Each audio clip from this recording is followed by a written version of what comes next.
예, 오늘 이제 로마서 1장 16절, 17절 말씀을 가지고 이제 은혜 받기를 원합니다. 예, 제목은 이제 로마서 사경이라 이랬는데 이거 오타로 이제 오후 시간에 로마서 사경회가 있고, 이 시간에는 이제 믿음으로 의롭게 되는 믿음에 관하여 믿음의 삶에 관하여 이렇게 은혜 받기를 원합니다. 그래서 이제 우리는 믿음으로 하나님을 만나고 믿음으로 복을 받고 있습니다. 그래서 이제 통상 이제 예배 드릴 때 또 우리가 아멘 아멘 이렇게 하지 않습니까? 아멘은 이제 이렇게 믿습니다. 히브리어 믿습니다의 뿌리를 두고 있습니다. 뭐 그렇게 되기를 원합니다. 이런 뜻으로 생각하기도 하는데, 아멘은 아마의 뿌리 믿습니다. 예, 이런 의미가 되어집니다. 그래서 이제 아멘을 보통 사람의 말과 교훈에 아멘 하면 이제 적절치 않습니다. 아멘은 하나님의 말씀에만 이제 아멘 하는 게 정확한 아멘의 그 사용이 되어집니다. 예, 그래서 이제 종교 개혁자가 있습니다. 종교 개혁자. 그래서 이제 예수 그리스도 이 땅에 오신 이후에 부활성천하시고 이제 예수님의 12 제자가 온 땅에 두루 다니며 예수 그리스도의 십자가의 복음을 전파하였습니다. 예, 그래서 예수 믿는 사람들이 이제 열방민족에게 예수 믿는 사람들이 일어나게 되어졌습니다. 교회가 세워지게 되어졌습니다. 그러는 동안에 이제 이 교회가 이제 조금 탈선을 하게 되었습니다. 하나님의 말씀을 붙들고 하나님 말씀 가운데 신구약 성경의 말씀을 붙들고 이렇게 신앙생활을 해야 하는데, 인간의 전통과 인간의 교훈과 인본주의, 세속주의 이런 것이 교회 안에 들어와서 점점 이렇게 곁길로 가게 되어지는 이런 현상이 벌어졌습니다. 그래서 이제 종교개혁자 루트가 이제 1592년입니까? 예. 그래서 종교개혁을 외치게 되어집니다. 말씀으로 돌아가자 이러면서 이제 종교개혁을 시작하게 되어집니다. 이 종교개혁자들의 이제 구호가 있는데, 이제 오직 성경, 오직 예수, 오직 은혜, 오직 믿음. 그 가운데 하나가 이제 오직 믿음이라는 이제 이 구호 외침이 있습니다. 그래서 이제 우리가 신앙생활하되, 여러분이 신앙생활하되 이제 곁길로 가지 않고 올바른 신앙생활, 바른 신앙생활을 하기 위해서는 여러분들이 꼭 붙들어야 할 게 있는데, 성경, 신구약 성경의 말씀을 꼭 붙들어야 합니다. 예, 예수님을 꼭 붙들어야 되고, 또 하나님께 영광을 돌리는 삶에 또 꼭 붙들어야 되고, 그 다음 째 오직 믿음으로 사는 이것을 여러분들이 꼭 붙들고 살아가야 하는 것입니다. 예, 그래서 믿음으로 이렇게 우리가 예수를 믿는 것, 믿음으로 살아가는 이것이 참으로 귀한 것입니다. 예, 우리가 이제 살아가면서 공기가 없이는, 산소가 없이는, 사람이 호흡을 하지 않고는 10분도 살 수가 없습니다. 예, 그래서 그처럼 공기와 산소처럼 사람이 살아가는데 꼭 필요한 원리가 있는데, 그것이 믿음의 원리가 되어집니다. 믿지 아니하면 되는 일이 없습니다.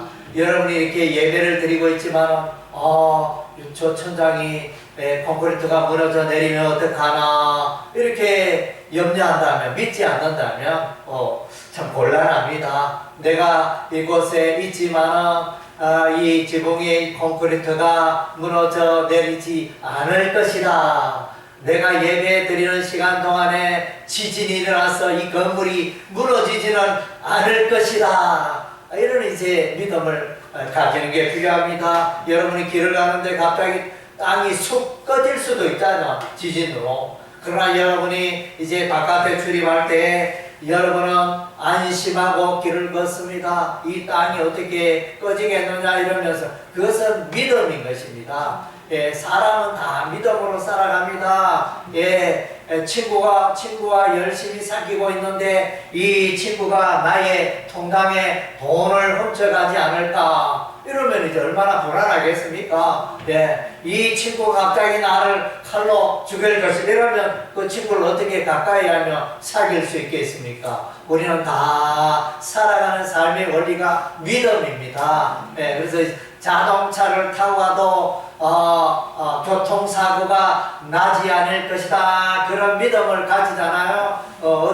이제 고속도로 이런 데는 이제 중앙분리대가 있지만은 어떤 때는 중앙분리대가 없이 이제 실선 차선만 있고 이제 차가 양방향으로 이렇게 달리잖아요. 오는 차가 있고 가는 차가 있고. 근데 그 옆에 가는 그 차가 깜빡 돌아서 내한테로 이렇게 실수로 온다면 나는 교통사고로 죽을 수밖에 없습니다. 그러나 이제 많은 사람들이 중앙분리대가 없음에도 또 차를 생생 몰 수 있는 것은 저 사람이 상대방의 차가 나에게 돌진하여 부딪히지 않을 것이다, 그런 이제 믿음과 신뢰가 있기 때문에 그러한 것입니다. 은행에 예금을 하는 것도 내가 이제 100만원을 맡기고 1000만원을 맡기고 1억을 맡기고 저금을 하는데, 그래서 이제 정한 예금대로 3% 5%의 그런 이자를 내게 줄 것이다, 이런 믿음이 없다면 돈을 어떻게 맡길 수 있겠습니까? 그래서 이제 우리가 살아가면서 이 믿음의 원리가 너무너무 중요하다는 것입니다. 그래서 히브리서 11장 1절 말씀에 보면 믿음은 바라는 것들의 실상이요. 그래서 믿는 대로 그대로 이루어진다는 것입니다, 삶 속에. 그리고 이제 에베소서 2장 8절 9절 말씀에 너희가 그 은혜를 인하여 믿음으로 말미암아 구원을 얻었나니, 예수 그리스도를 믿음으로 우리가 구원에 이르게 된다는 것입니다. 그래서 이제 또한 로마서 10장 9절 10절 말씀에 보면 우리가 입으로 시인하고 마음으로 믿어 우리가 의롭게 되고 구원에 이른다, 그렇게 말씀해 주고 있습니다. 많은 사람들은 내가 구원받기 위하여, 내가 천국 가기 위해는 착한 일을, 선행을 많이 행해야 한다, 이렇게 생각하는데, 천국에 들어가고 구원받는 조건은 우리 인간의 선행이 아니라는 것입니다. 그러면 무엇입니까? 예수 그리스도의 십자가에 피 흘려 죽으신 그 사건, 예수께서 십자가에 피 흘려 죽으심으로 나의 모든 죄를 깨끗게 해주시고, 그 예수의 십자가의 복음을 믿는 자는 다 구원받는다. 그것을 이제 믿는 자에게 구원이 이루어지는 것입니다. 할렐루야.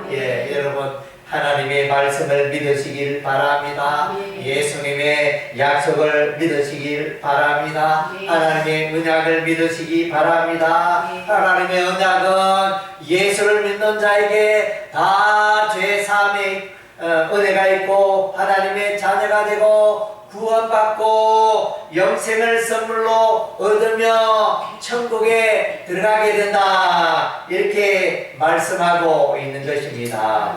아멘. 그래서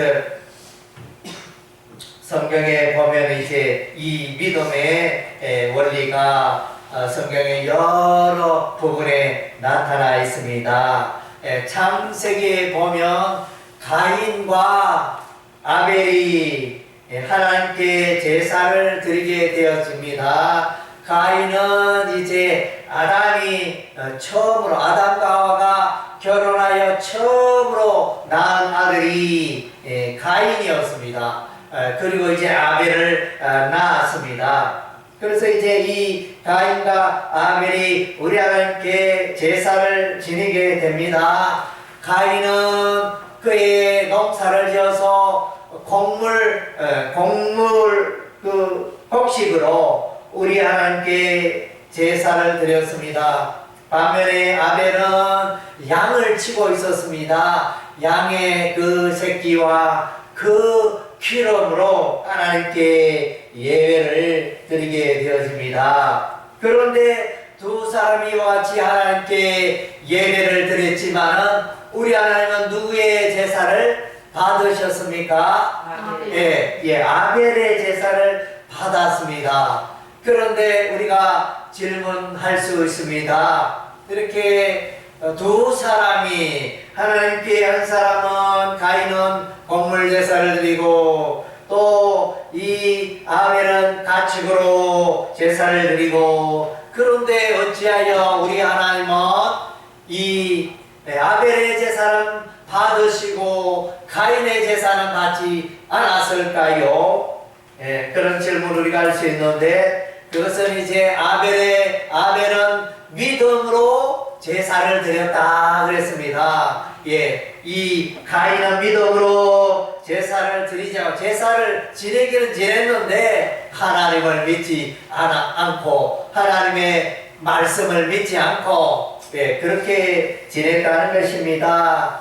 마찬가지로 여러분이 이 예배의 자리에 이렇게 함께하고 있는데 이 예배 시간은 하나님을 만나는 시간입니다. 하나님의 음성을 듣고 하나님과 교통하는 시간인데 하나님과 관계없이 그냥 이렇게 예배당에 앉아있기만 하면 이제 하나님이 받으시는 예배가 될 수 없다는 것입니다. 예배 시간에는 여러분의 삶을 돌아보고 하나님 앞에서 내가 지은 죄가 없는가, 나는 하나님 앞에 부끄러움 없었는가, 지난 한 주간에 하나님의 말씀 가운데 살아왔는가 돌아보는 시간이 바로 이 예배 시간이라는 것입니다. 그래서 예배는 하나님께 믿음으로 드리는 제사라는 것입니다.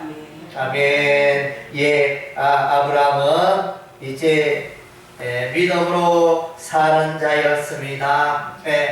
어느 날 하나님께서 이제 아브라함을 부르십니다. 아브라함아, 아브라함아, 하늘의 별을 보라. 내 자손이 하늘의 먹별같이 번성하리라. 하나님께서 놀라운 약속을 함께 해주셨습니다. 이때까지 아브라함은 자식이 없었습니다.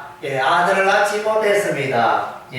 그러나 우리 하나님 나타나셔서 아브라함의 아내 사라가 경수가 끊어지고 도저히 출산할 수 있는 그런 환경이 아니었음에도 불구하고 우리 하나님 나타나셔서 아브라함아 내년 이맘때 아들이 있으리라 우리 하나님 그렇게 말씀하십니다. 아브라함은 이 하나님의 약속에 대하여 믿었더라 그랬습니다.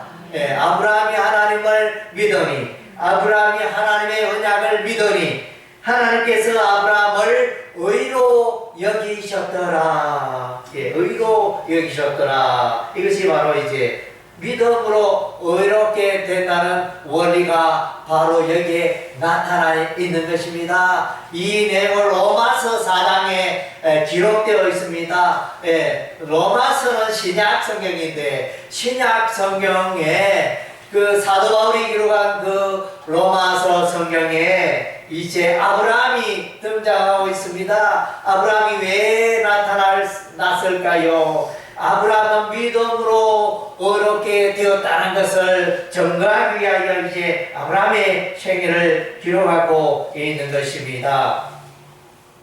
모세도 이제 믿음의 사람이었습니다. 예, 하나님의 말씀 따라 살아가는 모세였는데 어느 날 이제 우리 하나님이 이제 모세를 부르십니다. 모세야, 반석을 명하여 물을 내라. 예, 첫 번째는 이제 모세가 그 자기가 가지고 있는 지팡이로 반석을 쳐서 시내산에 반석을 쳐서 그 반석에서 물이 나오게 하여 이스라엘 백성들의 그 갈증을 또 해결하는 그런 놀라운 역사가 있었습니다. 이번에도 이스라엘 백성들이 목이 말라 이제 모세를 원망하고 모세에게 물을 달라. 모세여, 왜 우리를 이 광야에 물이 없는 이 메마른 광야로 우리를 인도하였느냐, 우리를 이 광야에 죽게 하려고 인도했느냐 이러면서 원망 불평이 가득하였던 것입니다. 이때 이제 모세가 기도했더니 우리 하나님께 모세야,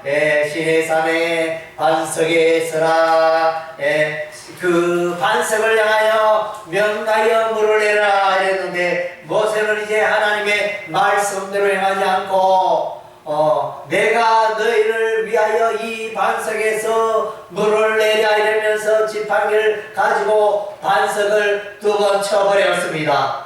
하나님의 말씀대로 모세가 했나요? 하지 않았나요?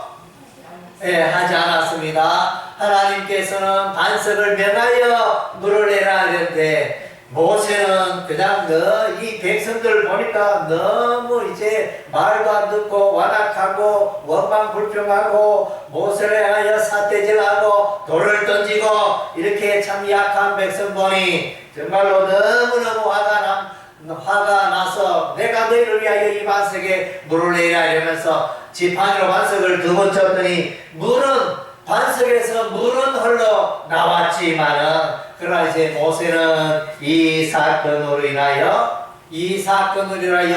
적과 꿀이 흐르는 가나안 땅에 들어가지 못하였던 것입니다. 그래서 모세는 왜 가나안 땅에 그토록 사모했던 가나안 땅에 못 들어가게 되었을까요? 모세가 가나안 땅에 들어가지 못한 이유가 뭐죠? 믿음으로 살지 않았기 때문인 것입니다. 그래서 이제 하나님께서 모세야, 반석을 명하여 물을 내라. 그런데 말만 하면 반석에서 물이 나옵니까? 인간적으로 생각하면 잘 믿기지 않고 불가능한 일이겠죠. 그러나 이제 하나님께서 말씀하신 대로 모세가 명령하여 반석에서 반석아 물을 내라 이러면서 이렇게 말해야 할 텐데 모세는 그것을 믿지 못하였던 것입니다. 그 믿지 아니한 그 일로 인하여 모세는 가나안 땅에 들어가지 못하고 이스라엘 백성들이 가운데 유일하게 출애굽 1세대 가운데 유일하게 여호수아와 갈렙만 가나안 땅에 들어갔습니다. 여호수아와 갈렙이 왜 가나안 땅에 들어갈 수 있었나요?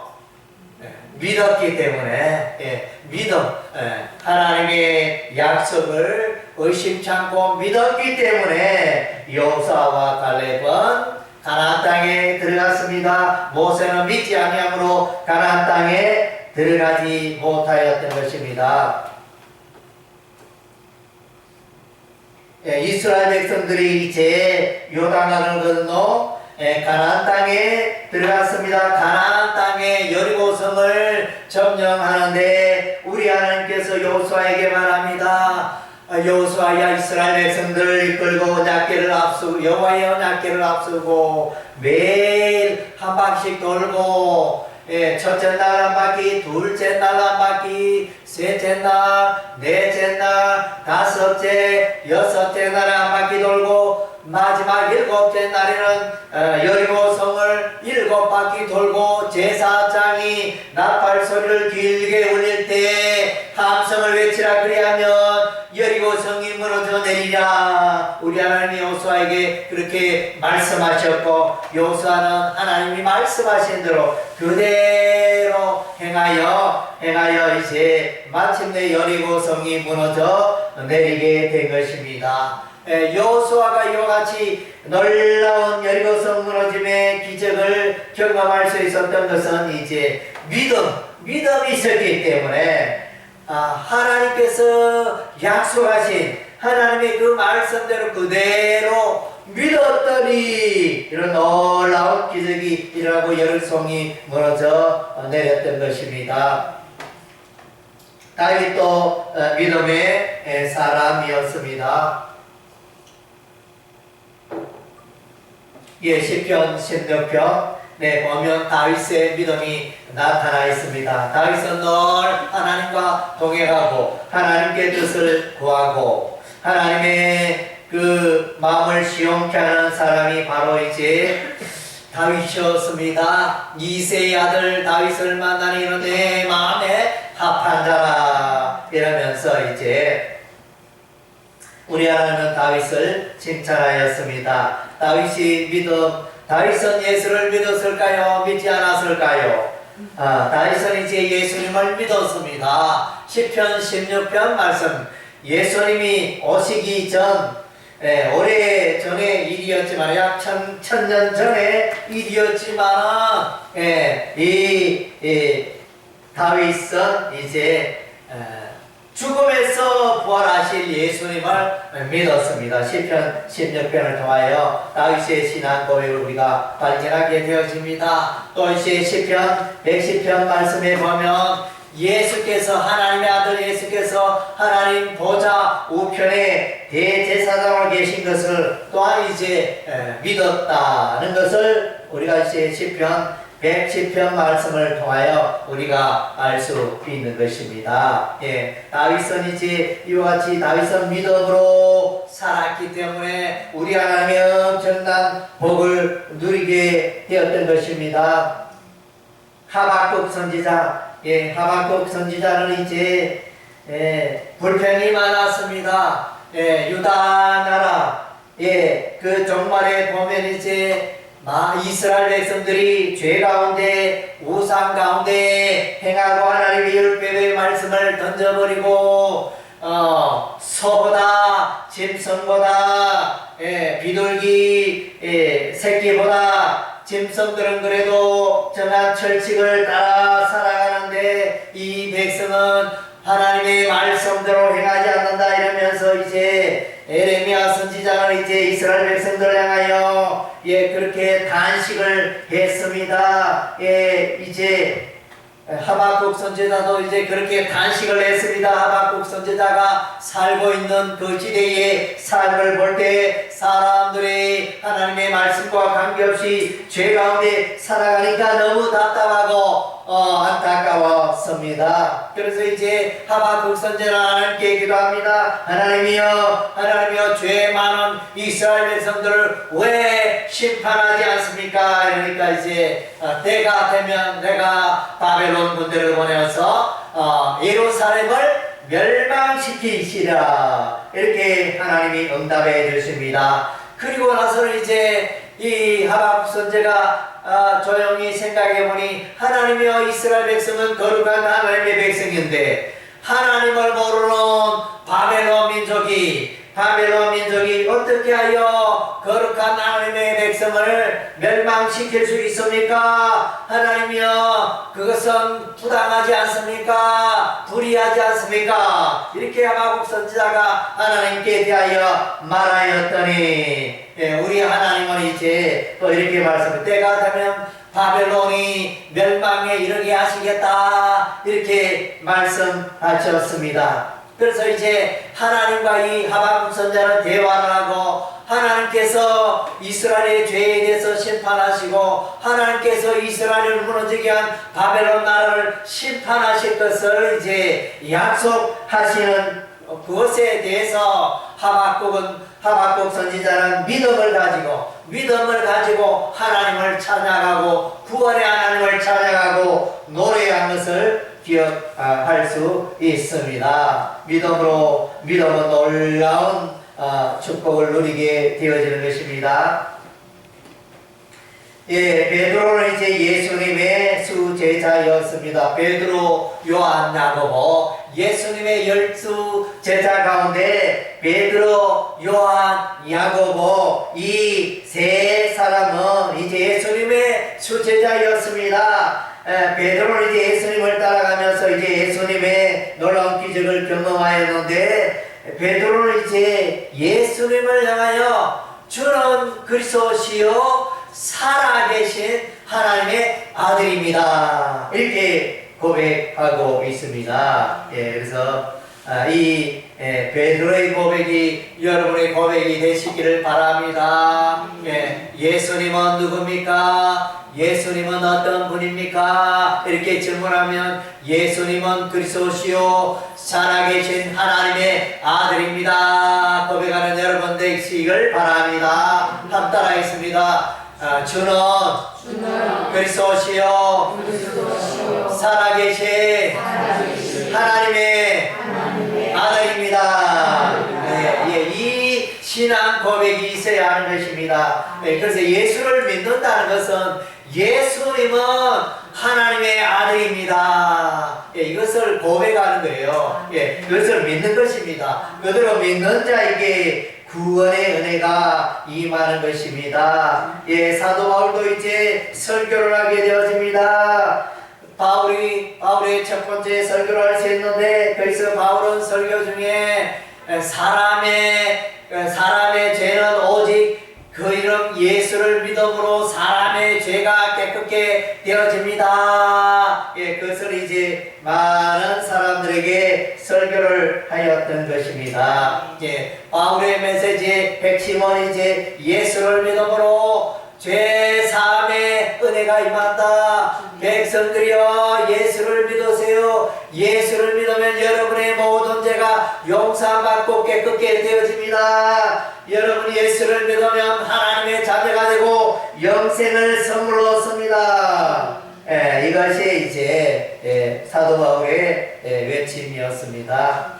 도마가 나옵니다. 요한복음에 보면 도마, 예수님의 12제자 가운데 한 사람, 이 도마는 이제 부활하신 예수님을 만나고 예수님의 그 창자국, 그 옆구리의 창자국에 손을 넣어보고 예수님의 그 손을 만져보고 그리하여 이제 주는 그리스도시요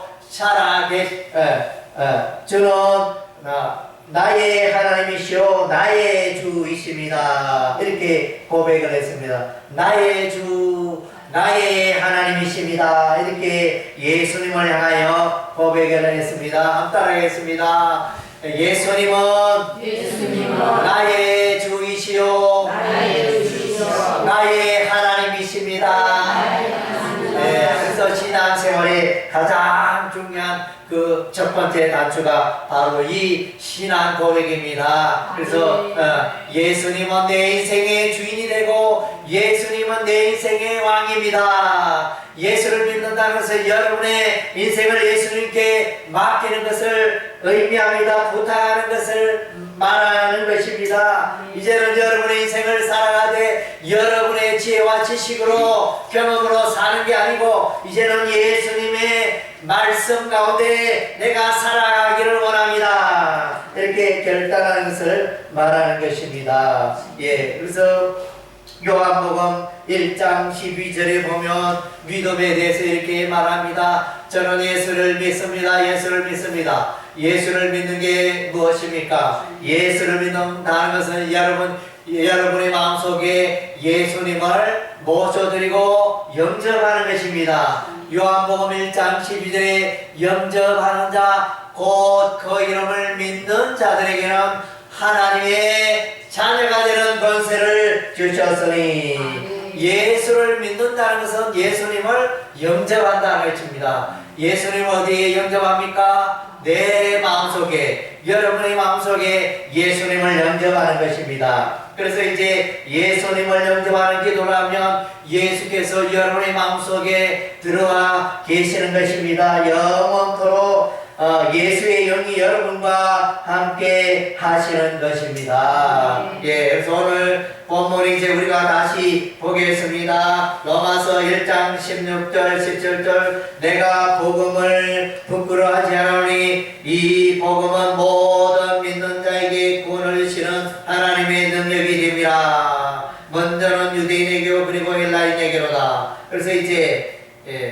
모든 믿는 자, 복음을 믿는 모든 자에게, 이 복음은 모든 믿는 자에게, 이렇게 이 복음을 믿는 모든 자에게 구원을 주신다는 것입니다. 그래서 믿음으로 구원을 얻는다는 거예요. 십자가의 복음, 구속의 복음을 믿는 자에게 구원을 선물로 주시겠다 말하고 있는 것입니다. 그리고 17절에는 복음에는 하나님의 의가 나타나서 믿음에 이르게 하나니 기록된 바 오직 의는 믿음으로 말미암아 살리라과 같으니라. 예, 우리가 목욕함으로 우리의 몸을 깨끗이 하듯이 우리는 이제 예수 그리스도의 십자가의 복음을 믿음으로 우리가 죄인 되었던 우리가 깨끗하게 죄 씻음을 받게 되어집니다. 의롭게 되어지는 것입니다. 하나님의 자녀가 되어지고 거룩게 되어지는 것입니다. 예, 여러분 가운데 다 예수를 믿음으로 예수를 믿음으로 하나님의 자녀가 되시기를 바랍니다. 예수를 믿음으로 죄사함의 복을 누리시기 바랍니다. 예수를 믿음으로 영생의 선물을 누리는 여러분의 삶이 되시기를 주의 이름으로 축원합니다. 아멘.